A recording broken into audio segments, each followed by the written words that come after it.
Ah, o horário de verão começou. Aquele período maravilhoso do ano que todo mundo acorda com sono, perde a hora, fica o dia inteiro com aspecto de zumbi, para que as empresas de energia elétrica tenham uma economia absolutamente desprezível. Por que isso? Houve uma época em que havia efetivamente uma economia significativa aí. Principalmente porque, com o horário de verão, as pessoas tomavam banho com a luz apagada. Eu explico. Chuveiro elétrico e luz elétrica são dois dos principais gastos de energia numa residência típica, junto com o ar-condicionado, a geladeira e o ferro de passar roupa. O gasto de energia de lâmpadas é maior, obviamente, quando está escuro. O gasto com energia com o chuveiro elétrico tem um pico por volta das 19 horas, que é quando as pessoas chegam do trabalho e tomam banho. No horário normal, as pessoas chegam em casa às 19 horas e já está escuro, então elas acendem a luz e tomam banho. Esses dois fatores se somam, gerando um pico grande na demanda. Não existe tecnologia adequada para se armazenar energia elétrica. Então, as usinas geradoras de energia precisam ser dimensionadas com capacidade para atender esse pico de demanda de energia. O horário de verão garante que, ao chegar em casa, ainda vai estar claro. Você vai continuar tendo o pico de consumo do chuveiro elétrico, mas as luzes você só vai acender depois. A quantidade de energia gasta continua basicamente a mesma, mas o pico de energia agora diminuiu. Se você consegue diminuir esse pico, mesmo que a quantidade de energia total continue a mesma, isso implica sim em grande redução de custos, porque você requer menos capacidade total instalada para atender essa demanda. E isso foi verdade por muito tempo. Só que a tecnologia e a cultura mudaram. Hoje temos lâmpadas fluorescentes que gastam uma fração da energia gasta com as antigas lâmpadas incandescentes. Agora, o pico do chuveiro com a luz elétrica não é mais tão significativo. Além disso, o ar-condicionado popularizou-se no Brasil. O que é esperado nesse clima infernal que vivemos? O horário de verão acaba aumentando o gasto com ar-condicionado residencial, porque as pessoas chegam em casa ainda com o dia claro, quente e ligam o ar-condicionado. O resultado disso é que a economia com horário de verão já era decrescente há muito tempo, e hoje não há qualquer justificativa para se manter o horário de verão.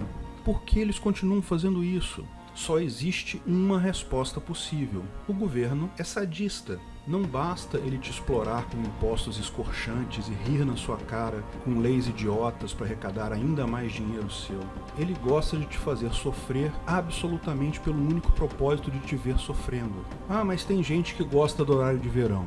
Claro, todo mundo sabe que existem malucos masoquistas no mundo.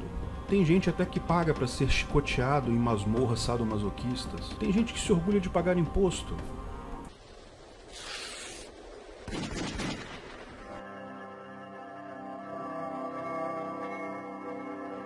Sem governo, quem iria encher o nosso saco com horário de verão? Bom, espera-se que ninguém. A pergunta parece boba, mas pensa bem. Não é só o horário de verão. É todo o sistema de horários, fusos horários que precisa ser estabelecido para que as pessoas possam se comunicar com eficiência, marcar compromissos, estabelecer turnos. E a certificação de pesos e medidas. Sem um governo, quem faria isso? No mundo anarcocapitalista, regrediríamos à Idade Média em que cada lugar contava a hora de um jeito, cada comerciante usava uma medida diferente? As vantagens da padronização são evidentes em qualquer sociedade. Por mais que todo mundo seja livre para criar um plug e uma tomada com a sua forma própria, é muito melhor se todos concordarem em adotar o mesmo padrão.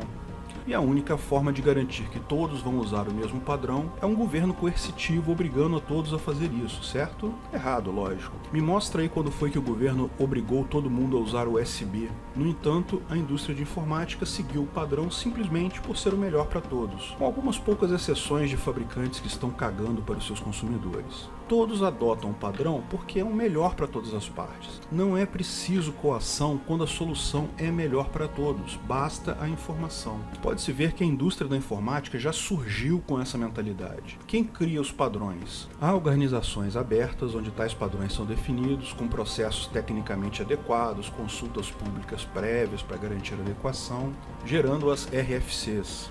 Tais organizações são mundiais, não nacionais. Imagina se tivéssemos apenas um tipo de tomada e plug no mundo todo.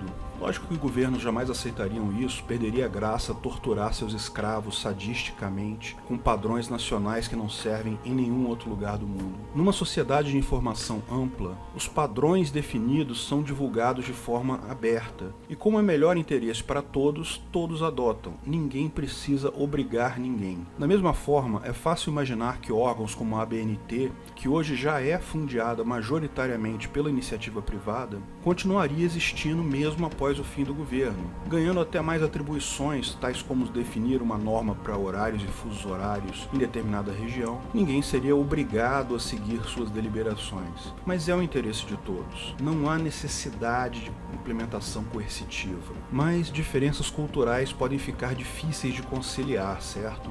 Veja o caso dos Estados Unidos e o sistema métrico.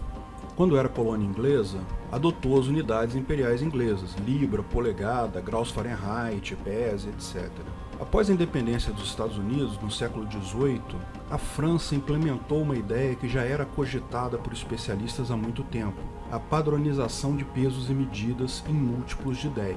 Naquela época, as medidas de peso e distância variavam de cidade para cidade. Haviam 12.000 unidades de peso só na França. Então, lógico, havia uma grande confusão no comércio. Mas não era só isso, as divisões eram irregulares. Um pé são 12 polegadas, uma jarda são 3 pés. Isso dificulta o cálculo. Além disso, existem diferentes unidades com o mesmo nome. Uma libra e uma libra troy são valores diferentes. Uma libra equivale a 16 onças, uma libra troy equivale a 12 onças troy, que também não é o mesmo que uma onça. Percebe a quantidade de problemas potenciais que podem surgir disso? A Academia Francesa de Ciência criou então um padrão de peso e medida e estabeleceu múltiplos de 10 para as divisões. O padrão do peso era grama, 10 gramas é um decagrama, 1.000 gramas um quilograma, 1/10 de grama é um decigrama e assim por diante. Cada grandeza é dada em uma unidade base e suas subdivisões e múltiplos seguindo a lógica da base 10. Muito mais simples. Melhor ainda, um tratado internacional fez com que todos os países da Europa e, por consequência, suas colônias adotassem o mesmo modelo. Só os Estados Unidos ficaram de fora. Oficialmente, os Estados Unidos, Mianmar e Libéria. Mas esses outros dois, embora o sistema internacional não seja o oficial, ele é o mais usado hoje em dia. Essa situação que persiste no ZEUA é extremamente complicada e já gerou problemas até em projetos de satélite feito em conjuntos com empresas americanas e europeias. Um satélite enviado para Marte em 1999 falhou e se perdeu, gerando milhões de prejuízo porque haviam cálculos feitos na unidade errada.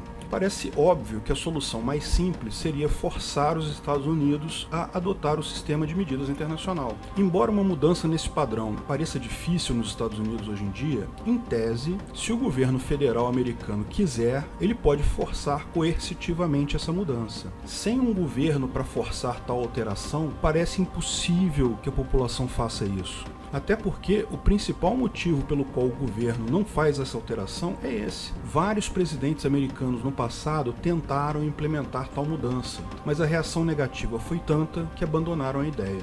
Então, o Ancapistão estaria fadado a conviver com diferentes sistemas de medidas para todo sempre? Bom, assim como o Estadistão, me parece, não é? Mas é importante ressaltar alguns pontos. Embora o sistema americano seja diferente, ele se tornou uniforme e conversível. Houve uma época que haviam pés de 11 polegadas e meia e pés de 12 polegadas. Houve uma época que se discutia qual era a conversão correta entre polegadas e centímetros. Hoje não tem mais isso. Um pé é sempre 12 polegadas e a conversão é fixa e definida. E com os sistemas de informação disponíveis, os problemas são menores. Os principais sistemas informatizados de projetos de engenharia, AutoCAD, etc., eles fazem a conversão para você. Isso torna problemas como o satélite de 1999 altamente improváveis hoje em dia. Embora seja um fato que o sistema americano é mais complicado e dificulta o cálculo automático, não há por que forçar alguém a usar algo contra sua vontade. Havendo consistência na conversão, não há impacto significativo. E esse tipo de problema parece estar ligado apenas a situações anteriores à era da informação. Qualquer nova medida surgida mais recentemente, certamente a internet vai se encarregar de uniformizar e tornar um padrão mundial, tal como o byte, kilobyte, megabyte, etc.